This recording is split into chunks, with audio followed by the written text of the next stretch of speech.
রোগীর শরীরে থাকা সমস্ত জিনকে কীভাবে ধরে নিয়ে আসবেন। তো অনেক সময় দেখা যায় অনেকে কী করে, অনেকের উপর জিন চালান করে, করার পরে অনেক সময় দেখা যায় জিনগুলা এসে রোগীর শরীরে হাজির হয়।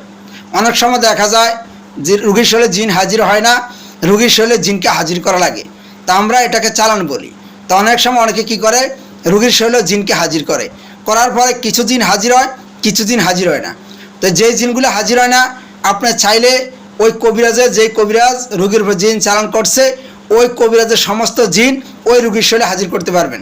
তার জন্য আপনি কি করবেন, তার জন্য আপনি যখন রোগীর শরীরে জিন হাজির হবে, আগে ওই জিনকে বন্দি করবেন বা আটকাইবেন। আটকানোর পর আপনি কি করবেন, রোগীর গলার সামনে হাতকে এভাবে মুষ্টি করে ধরে আপনি সূরা নামলের 30 থেকে 31 নম্বর আয়াতটা কী করবেন, এটা আপনারা 3 বার পাঠ করবেন।